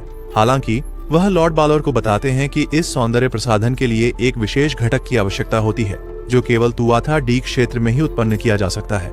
यह सुनकर लॉर्ड बालोर को कोई आपत्ति नहीं है और लुघ को अपनी इच्छा के अनुसार करने देते हैं। घर लौटते समय वह टार्टे को बताता है कि उसने सुनिश्चित किया कि उसने एक बिल्कुल दुर्लभ पदार्थ शामिल किया है जो केवल तुआथा डे क्षेत्र से प्राप्त हो सकता है, ताकि लॉर्ड बालोर उसे आसानी से किनारे न कर सके। यह वह दावा करता है तुआथा डे क्षेत्र को भी अधिक पैसा दिलाएगा, जो एकमात्र सप्लायर होगा। कुछ महीनों बाद जब लू ने इस व्यापार को उइगे बेलिन के रूप में सफलतापूर्वक स्थापित कर लिया, तो यह मॉइस्चराइजर तुरंत हिट हो गया और रोजाना बहुत सी महिलाएं जितना संभव हो उतने मॉइस्चराइजर खरीदने के लिए आने लगीं। चूंकि इस समय बहुत ज्यादा नहीं है, उसने हर ग्राहक पर 2 बोतलों की सीमा लगाई। उसने माह को दुकान का मैनेजर भी बना दिया और उसने उन सभी लड़कियों को नौकरी पर रख लिया जो उसके साथ अनाथालय में थीं, उनके साथ काम करने के लिए। टार्टे और लूक पास में बैठे हुए हैं और देखते हैं कि पूरा दुकान कितनी सहजता से चल रहा है। वह खुश लगता है कि उसने महा को अपने दोस्तों को काम पर रखने की अनुमति दी, क्योंकि वे उनकी पूरी जिंदगी के साथी रहे हैं और साथ ही बोनस के रूप में वे बेहद युवा और सुंदर हैं, जो एक कॉस्मेटिक दुकान के लिए जरूरी है। जैसा कि उम्मीद थी, उनकी प्रतिद्वंद्वी कंपनियां मॉइस्चराइजर फॉर्मूला प्राप्त करने की पूरी कोशिश कर रही हैं। जब वे अपने कर्मचारियों को साबित करने की कोशिश कर रहे हैं, उन्हें तो यह भी नहीं पता कि गुप्त सामग्री तुआथा डे क्षेत्र से आती है।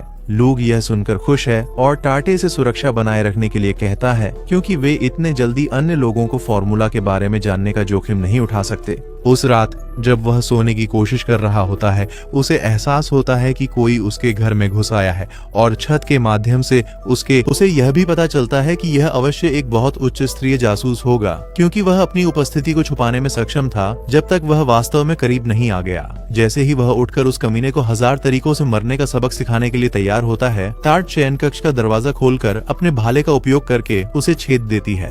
वह लूक को आश्वस्त करती है कि उसे चिंता करने की जरूरत नहीं है, क्योंकि उसने भाले की नोक पर कुछ न्यूरोटॉक्सिन लगाया था ताकि जासूस को पंगु बना सके। महा भी छत में थी। वह उन्हें बताने के लिए नीचे आती है कि जासूस को सफलतापूर्वक पकड़ लिया गया है। वे उसे काल कोठरी में ले जाते हैं, जहां दोनों लड़कियां उसे नग्न करने के बाद उसके मैग्नस को देख पाती हैं।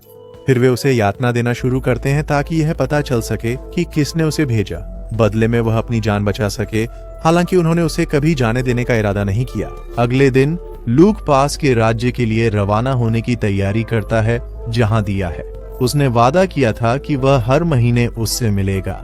जबकि उनका मालिक बाहर है, दोनों लड़कियां एक अच्छी गुणवत्ता वाला भोजन करने का निर्णय लेती हैं। राज्य में पहुंचते ही लूक डाय के कमरे में उसकी खिड़की के माध्यम से सीधे उड़ता है और उसे देखकर वह बेहद उत्साहित होती है।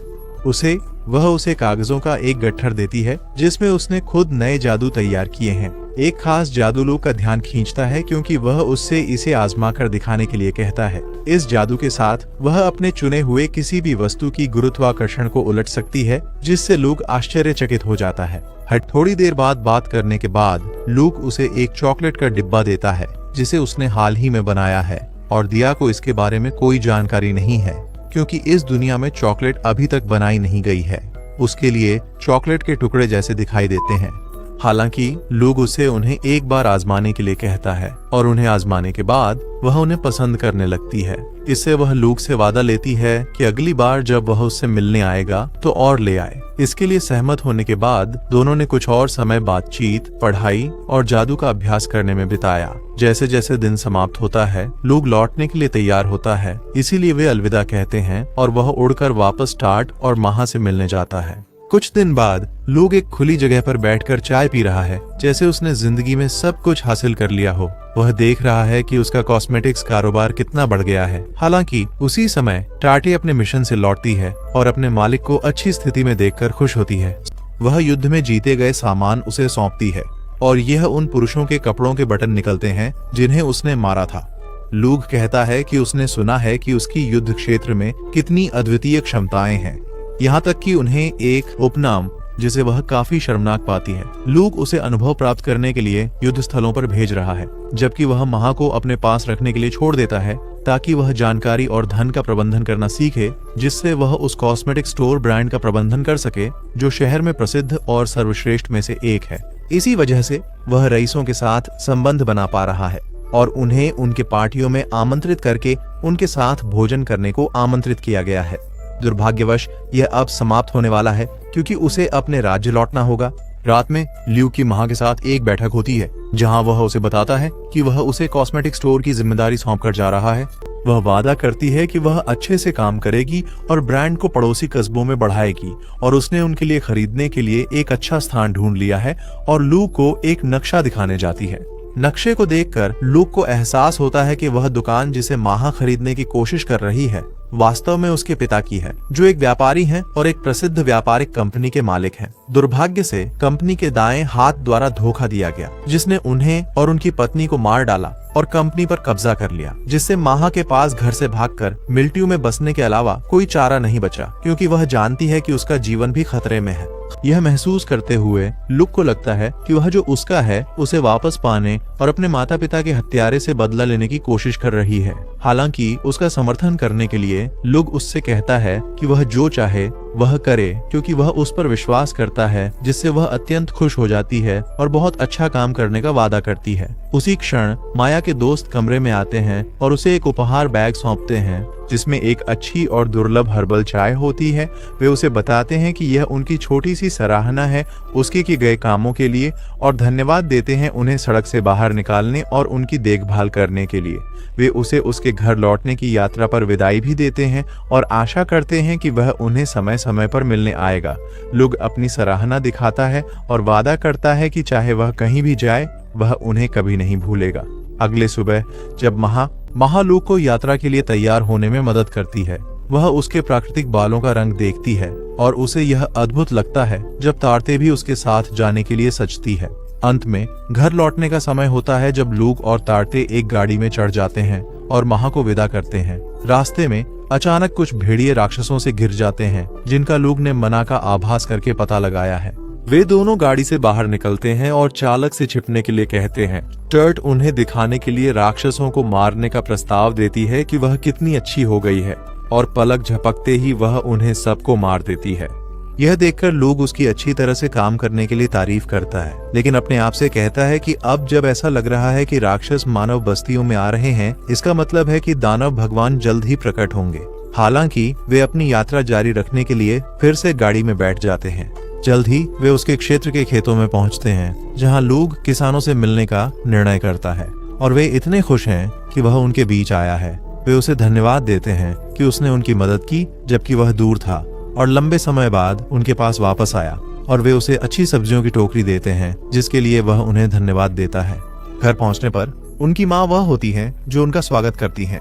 जैसे ही वह खुशी से उन्हें कसकर गले लगाती है और उन्हें सूंघती है, उसे असहज महसूस कराते हैं। हालांकि वह अपने पिता से पूछता है और उसे बताया जाता है कि वह उनके अध्ययन कक्ष में उनसे मिले। वहां पहुंचने पर उसके पिता कुछ लेखन में व्यस्त होते हैं, लेकिन वे उसकी तारीफ करने में सक्षम होते हैं कि वह अब एक वयस्क है और उन्हें गर्व है कि वह ओरना की तरह एक ब्रांड बनाने में सक्षम है।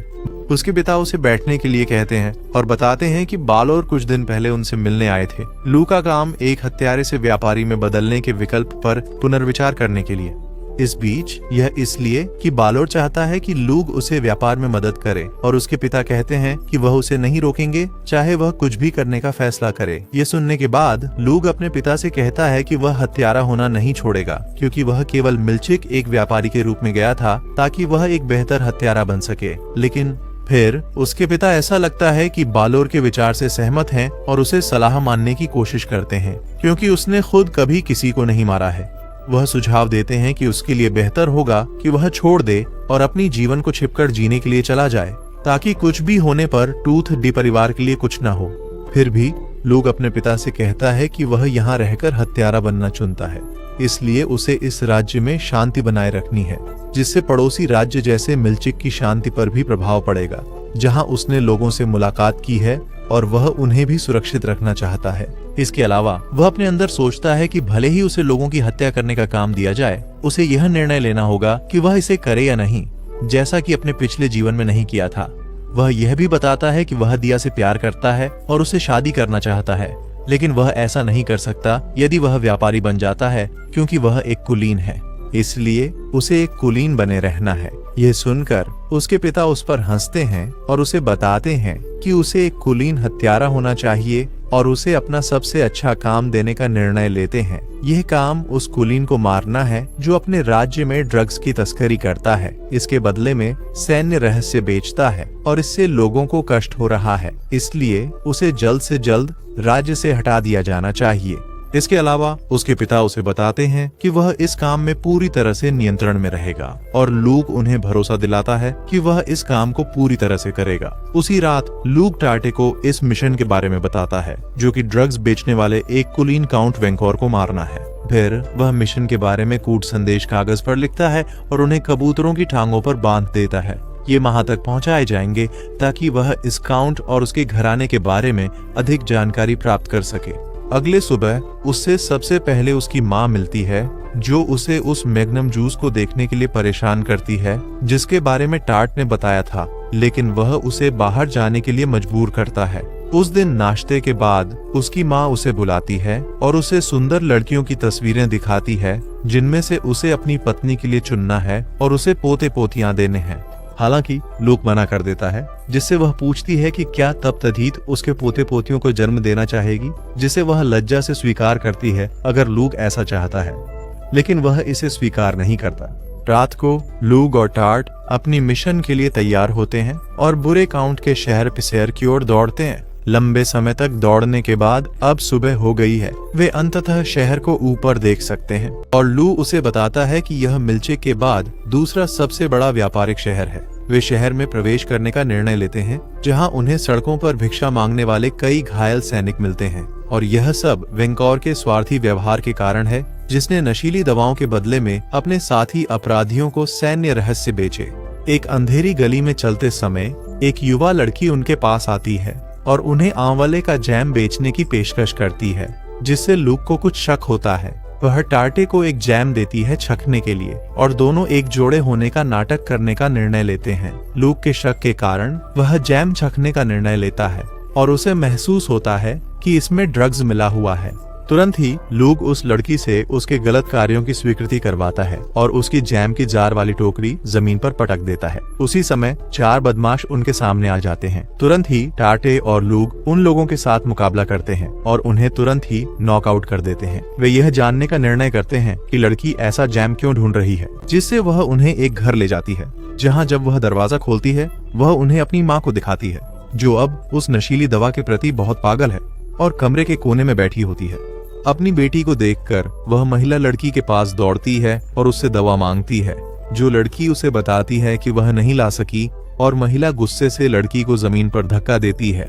इसे देखकर लोग तुरंत महिला को जमीन पर दबा देता है और उसकी नशे की हालत से बाहर आने में मदद करता है, जिससे वह बेहोश हो जाती है, जबकि छोटी लड़की उसे देखने के लिए दौड़ती है। हालांकि लूग टार्टे से कहता है कि उसने महिला के शरीर को अब उस दवा की आवश्यकता नहीं रहने दी है, लेकिन उसकी मानसिक निर्भरता अलग बात है, और वे ऑल्विन की ओर वापस चल देते हैं।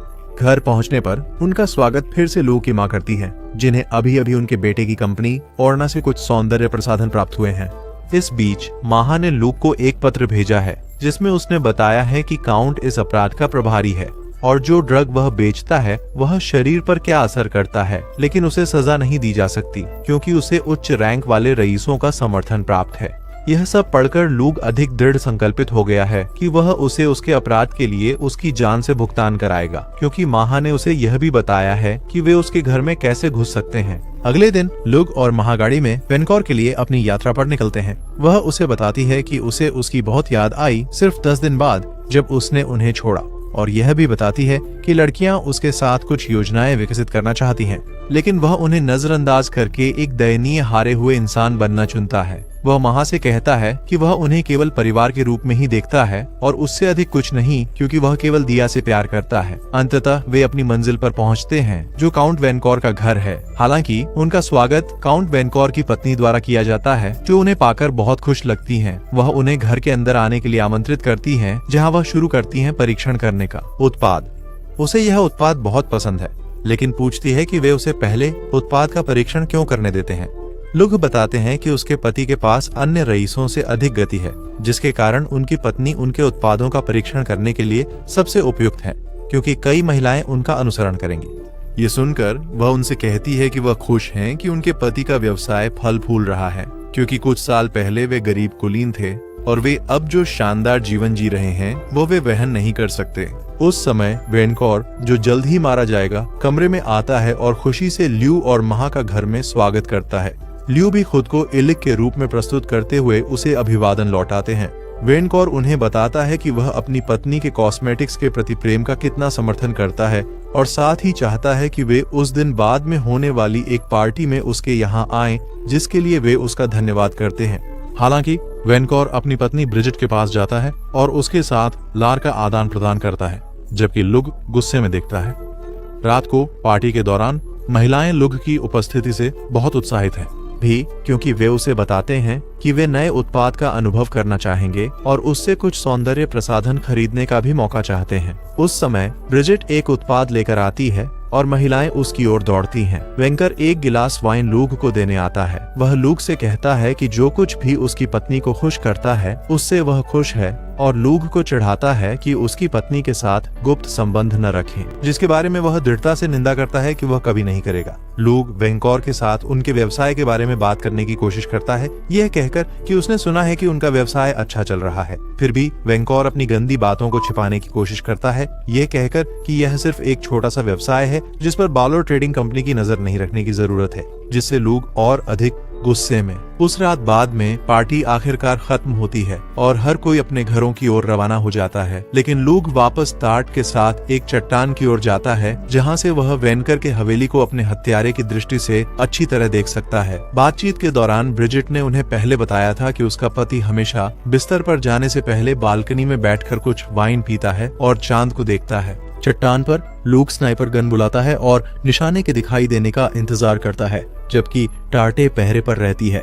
जल्द ही वेंकोर उम्मीद के मुताबिक बालकनी में आता है और लूग उसे बिना कोई और विचार किए खत्म करने के लिए पूरी तरह तैयार होता है, जो वह उसे सिर में गोली मारकर करता है। वह अपनी बंदूक रख देता है और टार्टे से कहता है कि उन्हें जाना होगा, लेकिन ब्रिजिट को बालकनी में आते देखकर रुक जाता है, जो जमीन पर अपने पति का निर्जीव शरीर देखकर रो रही है, उस प्यार को देखते हुए जो वे साझा करते हैं। यह देखकर लूग काफी दुखी महसूस करता है, क्योंकि वह भी एक इंसान है, लेकिन फिर उसे उस व्यक्ति को मारने का कोई पछतावा नहीं होता, क्योंकि वह मानता है कि वह वास्तव में मौत के लायक है। फिर वह तारते के साथ घर लौटता है, अपने आप से कहता है कि अब वह एक हत्यारा है जो जिसे चाहे उसे मार सकता है बिना किसी के आदेश के। कुछ महीनों बाद लूग और टार्टे अभी एक निर्जन द्वीप से लौटे थे, जहां वे जादू का अभ्यास करने गए थे। वापस लौटने पर माहा उन्हें समुद्र तट पर स्वागत करती है और लूग उससे पूछता है कि क्या कुछ हुआ, जिस पर वह बताती है कि उसके पास अच्छी और बुरी खबर है। घर वापसी के रास्ते पर गाड़ी में माहा उसे अच्छी समाचार, जो वह कहती है कि उसने एक दिव्य खजाना पाया है और यह एक जादुई भाला है जिसे कभी नष्ट नहीं किया जा सकता।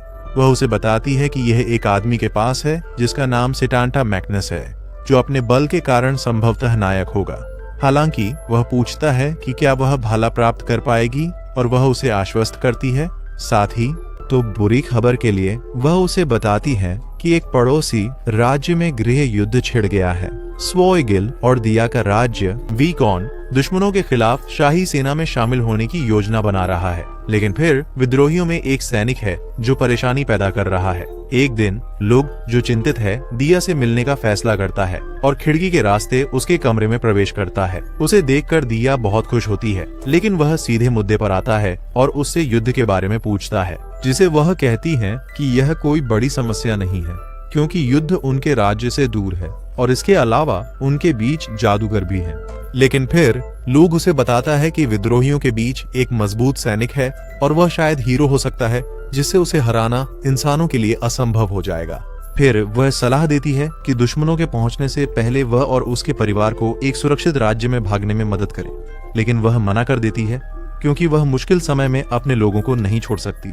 उस क्षण वह बात से हट जाती है और लुग उसके साथ बाहर जाने का निर्णय करता है, क्योंकि उसके पिता और उनके सलाहकार शहर में नहीं हैं। हालांकि उसे यह विचार पसंद नहीं है। शहर पहुंचकर वे एक खेल खेलने का निर्णय लेते हैं, जहां दिया को एक टेडी बियर जीतने के लिए तीरंदाजी खेलनी होगी और वह जीत जाती है।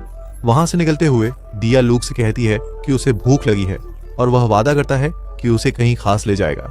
जब वे खाते हैं तो दिया उसे बताती है कि वह उसके द्वारा पकाया गया खाना पसंद करती है, जिससे वह मूर्ख व्यक्ति उसे कहता है कि जब भी वह उसके राज्य में आएगी तो उसे वह खाना मिलेगा। रेस्तरां से लौटते समय वे एक शांत जगह में एक छोटे लड़के को रोते हुए पाते हैं। जब वे समस्या पूछते हैं तो उन्हें पता चलता है कि वह अपनी माँ से बिछड़ गया है। हालांकि एक अच्छे सामरी होने के नाते वे लड़के को फिर से उसकी माँ से मिलाने में मदद करते हैं। यह देख कि वह बदसूरत लेकिन दयालु नायक कितना अच्छा है, दिया उसे पुरस्कार स्वरूप शहर के हॉट स्प्रिंग बाथरूम में ले जाना तय करती है। वहाँ लुग पूछता है कि क्या यह अलग अलग लिंगों के लिए अलग स्नान है, लेकिन वह उसे बताती है कि ऐसा नहीं है, जिसका मतलब है कि अलग अलग शरीर के वक्र और रोड़ों को देखने का फ्री शो होगा। वह उसे बताती है कि उसने सिर्फ उनके लिए पूरी जगह बुक कर ली है और कपड़े उतारने लगती है, जबकि लुग भी वही करता है, जबकि उसके दिमाग में बहुत कुछ चलता रहता है। आखिरकार वे स्नान क्षेत्र में पहुंचते हैं और उन्हें पूल कितना बड़ा और शानदार है देखकर मोहित हो जाते हैं। वे खेलना शुरू कर देते हैं जब तक कि दिया पूल के गहरे हिस्से में फिसल न जाए, लेकिन उसे उसके जीवन के प्यार द्वारा बचा लिया जाता है, जो उसे तैरते रहने का तरीका भी सिखाता है। फिर वे पानी में हाथ पकड़ते हैं और दिया उसे बताने लगती है कि वह अपने राज्य से कितना प्यार करती है और वह अपने पिता का स्वागत कैसे करना चाहती है, जो युद्ध पर गए हैं और हमेशा वापस आते हैं। यह देखते हुए कि वह अपने लोगों को छोड़ना नहीं चाहती, लुग उसके फैसले को स्वीकार करने का निर्णय लेता है, लेकिन उसे मदद करने का वादा करता है। शाम को वे एक दूसरे से अलविदा कहते हैं और लुग वादा करता है कि वह फिर से उससे मिलने आएगा, लेकिन वह उसे बताती है कि वह व्यस्त रहने वाली है और बताएगी कि वे कब फिर से मिल सकते हैं, जिस पर वह सहमत हो जाता है और घर के लिए निकल जाता है। इस बीच दिया को उन लोगों द्वारा एक समझौता दिया गया है जो नागरिक होने का नाटक करते हैं, लेकिन वे छिपे हुए सैनिक होते हैं, जिसका मतलब है कि उसने भी युद्ध में शामिल होने का निर्णय। एल्विन के पास वापस लौटते हुए लुग अपने माता पिता को एक बुरी तरह घायल आदमी के पास जमीन पर पड़िढ़ा हुआ पाते हैं। यह देखकर लुग पूछता है कि क्या हुआ, और उसके पिता कहते हैं कि उन्हें एक हत्या का काम सौंपा गया है जो लुग को करना होगा। हालांकि लुग पूछता है कि लक्ष्य कौन है, जिससे उसके पिता उसे उसके जीवन का सबसे चौंकाने वाला जवाब देते हैं कि लक्ष्य दिया है। पिता उसे बताते हैं कि अगर वह चाहे तो इस काम को ठुकरा सकता है, लेकिन लुग उनसे पूछता है कि क्या यह गलत नहीं है कि वे युद्ध के दौरान दूसरे राज्य के मामले में हस्तक्षेप करते हैं। उसके पिता उसकी बात से सहमत हैं, क्योंकि उनकी हत्या का खुलासा अन्य राज्यों को किया जा सकता है। उसके पिता उसे बताते हैं कि अनुरोध व्यक्तिगत कारणों पर आधारित है, क्योंकि दुश्मनों ने वीकॉन राज्य को हराया था, जबकि वे स्वॉयगिल के गृह युद्ध में शाही सेना का समर्थन कर रहे थे। युद्ध अब दुश्मन का ध्यान दिया पर है, जिन्हें वे जानते हैं कि उनके पास शक्तिशाली जादू है और वे उन्हें अपने पास रखना चाहते हैं। साथ ही क्योंकि वीकॉन अपने जादू और व्यापार के लिए जाना जाता है और वह अधिक सैन्य राज्य नहीं है, दुश्मन जिन्होंने उन्हें आसानी से आक्रमण कर लिया है, शहर को नष्ट करने पर तुले हुए हैं। अपनी बेटी को ले जाने से रोकने के लिए काउंट वीकॉन ने अधिक खून खराबा रोकने के लिए कठिन रास्ता चुनने का निर्णय लिया है, जिसे दिया ने भी सहमति दी। फिर उसके पिता उससे कहते हैं कि दिया को बचाने का एकमात्र तरीका यह है कि उसकी मौत का नाटक किया जाए, और उसे राज्य से भागने दिया जाए, जो उसके पिता चाहते हैं कि वे करें। उस समय ल्यूग, जो अब काम की अवधारणा को समझ गया है, सहमति देता है उसे करने के लिए और दिया को बचाने के लिए, क्योंकि उसने वादा किया है कि जब भी उसे उसकी जरूरत होगी वह उसके पास दौड़ कर आएगा। बातचीत करते समय उसके पिता उसे यह बताकर चौंका देते हैं कि दिया उसकी माँ की भतीजी है, जो कि उन्हें चचेरे भाई बनाता है उनके चांदी जैसे बालों को देखते हुए। ल्यूग इसे वाकई समस्या नहीं मानता, लेकिन वह उस महिला को बचाने के लिए दृढ़ है जिसे वह प्यार करता है। जल्द ही वह जाने की तैयारी करने लगता है जब टार्टे उसके पास आती है और कहती है कि वह उसके साथ आना चाहती है, लेकिन वह मना कर देता है और कहता है कि यात्रा उसके लिए बहुत लंबी है, क्योंकि वह भी तेजी से आगे बढ़ना चाहता है। लेकिन फिर वह कहती है कि उसे पता है कि वह उसका इस पूरी यात्रा के दौरान अनुसरण नहीं कर पाएगी, लेकिन वह यात्रा में उसकी मदद करने के लिए अपनी ताकत उसके साथ साझा करना चाहती है। यह सुनकर वह उसकी मदद स्वीकार कर लेता है और पूछता है कि वह यह कैसे करेगी, जिस पर वह कहती है कि वह उसे अपने साथ खींचने के लिए उसकी सिखाई हुई हवा की जादू चलाई जाएगी। अचानक वह मंत्र बुलाती है और उनके लिए एक ढाल बनाती है। जैसे ही वे यात्रा पर निकलते हैं पूरी गति से दौड़ते हुए, जबकि लूघा उसके पीछे दौड़ता है। इस बीच टार्टे की स्वेच्छा सच में लूग की मदद करती है, क्योंकि हवा के प्रतिरोध में उसकी ऊर्जा खर्च हो रही है उसके बजाय, और नकारात्मक दबाव से उसे खींच भी रही है, जो उसकी ऊर्जा पर असर डाल रहा है। जल्द ही जब वे दौड़ रहे होते हैं, रात हो जाती है और बारिश शुरू हो जाती है बिना उनके रुके। लूघा देखता है कि टार्ट अपनी सीमा तक पहुंच गई है, लेकिन वह सुनने से इनकार करती है और आगे बढ़ती रहती है, क्योंकि वह तब तक उसकी मदद के लिए दृढ़ संकल्पित है जब तक वह और नहीं कर सकती। अंत में सुबह जब वे अभी भी दौड़ रहे हैं, टार्टे की ढाल फटने लगती है, जब तक कि वह टूटकर उसे दूर नहीं उड़ा देती। लेकिन सौभाग्य से लू उसे हवा में पकड़कर बचा लेता है। उस समय वह रोने लगती है और कहती है कि वह इससे अधिक नहीं चल पाई, लेकिन फिर वह उसे धन्यवाद देता है कि उसने उसकी ताकत बचाने में मदद की और अपनी यात्रा जारी रखता है। कुछ घंटे बाद लू अपने राज्य के करीब रात में पहुंचता है और पास की पहाड़ी पर छिपने का फैसला करता है, जहां वह अपनी हत्यारे की दृष्टि का उपयोग करता है यह देखने के लिए कि क्या हो रहा है। वह देखता है कि दुश्मन शहर को घेर चुके हैं। उनकी संख्या लगभग 1500 है, जबकि विकोनी बलों में 200 से कम पुरुष हैं। उसे यह भी पता चलता है कि दुश्मनों के बीच जादू उपयोग करता है, जो उन्हें अधिक लाभ और शक्ति देते हैं। यह समझते हुए लूक उनकी कमजोरी पर काम करने का निर्णय लेता है और युद्ध के मैदान के पास दौड़ता है और दुश्मनों में जादूगरों को शूट करने लगता है। दुर्भाग्यवश वे समझ जाते हैं कि क्या हो रहा है और लू के स्थान पर तीर चलाते हैं, जिससे वह निर्णय करता है कि वह उन्हें मना से भरे विस्फोटक तीर शूट करके बिखेर देगा। उसी क्षण लूक किले के अंदर एक कमरे में दिया को देखता है। इस बीच वेकोन सेना को एहसास होता है कि दुश्मन असमंजस में है और इस मौके का फायदा उठाकर उन पर हमला करती है। लोग अपने काम को अंजाम देने के लिए बिना पकड़े गए उस तक कैसे पहुंचना है, इसका पता लगाने के लिए अपनी जादू का उपयोग करता है और उसके साथ एक मरे हुए सैनिक को ले जाता है, ताकि दिया की मौत का दिखावा करने के लिए उसे छलावरण के रूप में इस्तेमाल कर सके। थोड़ी ही देर बाद वह उस कमरे में प्रवेश करने में सफल होता है जिसमें दिया है और उसके पिता को पाता है। लुघ को देखकर दिया बहुत खुश हो जाती है और उसे बचाने के लिए उसकी ओर दौड़ती है, जबकि उसके पिता अपना परिचय काउंट वेकोन के रूप में देते हैं और चिढ़ाते हैं कि उनकी बेटी को 2 अलग-अलग तरीकों से ले जाया जाने वाला है। जब उन्हें पता चलता है कि वे प्यार में हैं, लुघ उन्हें अपनी योजना के बारे में समझाता है कि उसकी मौत कैसे नकली बनाई जाएगी। फिर उसे यह बताने के लिए कहता है कि अपने सैनिकों से क्या कहना है, इससे पहले कि वह कमरे को आग लगा दे और उसकी मौत को नकली बनाए, जैसे कि वह आग की चपेट में आने से मर गई हो। अंत में ल्यूक कमरे की खिड़की खोलता है ताकि डिया उसे वह बातें कह सके जो वह चाहता है। उसी पल ल्यूक असहज महसूस करने लगता है और किसी तरह के खतरे का आभास करता है। तभी अचानक एक बड़ा और बहुत शक्तिशाली हथियार जो मना से भरा हुआ है वहां आता दिखता है। इसे देखकर ल्यूक तुरंत डिया को आने वाले हमले से दूर करता है, जिससे एक बड़ा विस्फोट होता है और कमरे का एक हिस्सा गिर जाता है। सौभाग्य से सभी सुरक्षित हैं और अपनी आश्चर्य की बात यह है कि वे युद्ध क्षेत्र में एक बहुत बड़ा योद्धा पाते हैं जो उन पर हमले भेजने वाला था। गुस्से में लोग भी नाइट पर हमला करने का फैसला करता है, एक बम तोप बुलाई और नाइट पर भेजता है। यह हमला एक बड़ी विस्फोट और आग का कारण बनता है लेकिन सभी को आश्चर्य तब होता है जब वह योद्धा अभी भी मामूली चोटों के साथ मजबूत खड़ा है।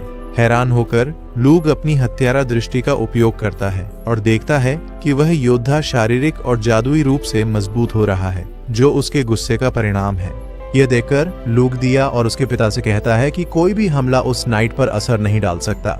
ये जानते हुए कि क्या हो रहा है, दिया के पिता उन्हें भागने के लिए कहते हैं, क्योंकि अब जब नाइट यहाँ है तो उनकी बेटी की मौत को झूठा साबित करने का कोई तरीका नहीं है, क्योंकि वही वह व्यक्ति है जिसने गृह युद्ध को हिंसक रूप से रोका था। अचानक योद्धा मैदान के उस पार से चिल्लाता है कि जिसने भी उस पर हमला किया है उसे उसके साथ एक योद्धा के रूप में द्वंद्व युद्ध करना चाहिए, क्योंकि वह उसके प्रदर्शन से प्रभावित है या वह वहां सबको मार डालेगा।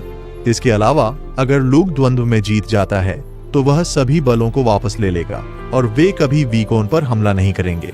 फिर से जब वह खुद को सेडेंटा मैग्नस के रूप में परिचय देते हैं, शूरवीर की क्षमताओं को देखकर लूक को लगता है कि वह वही नायक है जिसका माँ ने उल्लेख किया था, उस जादुई भाले को देखते हुए जो उसके पास है। सेतांता लूक को चेतावनी देते हैं कि वह उनके साथ द्वंद्व से भागने का विचार न करें, जिससे लूक को इसे स्वीकारने की कठिन स्थिति में डाल देते हैं, जबकि वह जानता है कि वह हारने वाला है। उसी समय लूक एक मिसाइल बुलाते हैं जिसे वह आकाश में भेजते हैं। उसे इतना शांत देखकर दिया चिंतित हो जाती है और उसे अपनी जिंदगी बर्बाद न करने के लिए कहने की कोशिश करती है, लेकिन वह कहता है कि वह एक हत्यारा है और जो वह करेगा वह हत्या करना है। लूक और दिया के पिता सेटांटा से मिलने का निर्णय लेते हैं, जिसे वे बताते हैं कि अगर वह जीत जाता है तो वह अपना वादा जरूर निभाए, और वह सहमत हो जाता है क्योंकि उसे विश्वास है कि लूक उसे हरा नहीं सकता। साथ ही लूक उससे आत्मविश्वास के साथ कहता है कि वह द्वंद्व युद्ध में जीत जाएगा, जबकि वह अपने भीतर मिसाइल के प्रक्षेपण के लिए सेकंड गिनता है। फिर दिया के पिता से जाने के लिए कहता है। मिसाइल के लिए समय खरीदने के लिए लूक बात करता रहता है और फैसला होता है कि लड़ाई कब शुरू होनी चाहिए और कब इसे रोकना चाहिए। इसे संकेत देने के लिए सिक्का उछाला जाए, और यह गिरते ही सेतांता को पता नहीं होता कि लू उसे मौत से मिलने के लिए भटका रहा है। जो सिक्का जमीन पर गिरते ही होती है और लू द्वारा अंतरिक्ष में भेजा गया मिसाइल फिर से पृथ्वी पर लौटकर सेतांता पर गिरता है, जिससे एक बहुत बड़ा परमाणु हथियार विस्फोट होता है। लूक ने इस विनाशकारी हथियार के बारे में अपनी पिछली जिंदगी में पृथ्वी पर रहते हुए सीखा था, और वह जानता है कि इस हथियार का उपयोग पूरे राष्ट्र को नष्ट करने के लिए किया जा सकता है, जिसे वह सेतांता जैसे शक्तिशाली योद्धा को नष्ट करने के लिए उपयुक्त मानता है। हालांकि इस हथियार का प्रभाव इतना शक्तिशाली है कि दिया और उसके पिता को खुद की रक्षा के लिए एक जादुई ढाल का उपयोग करना पड़ता है।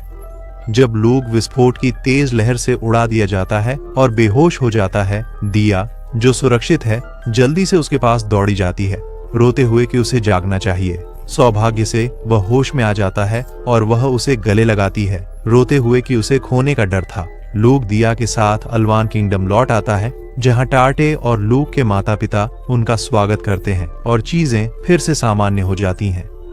कुछ महीने बाद जब दिया उनके साथ रह रही होती है, लूक के पिता उसे बताते हैं कि वह दिया को गोद लेने का इरादा रखते हैं, जिससे वह उसकी छोटी बहन बन जाएगी, भले ही वह उससे 3 साल बड़ी हो। लेकिन फिर उसके पिता कहते हैं कि इससे कोई फर्क नहीं पड़ता, क्योंकि वह छोटी दिखती है, चूंकि वह उसकी माँ की ही रक्त रेखा से है और उसका नाम भी अलग होगा।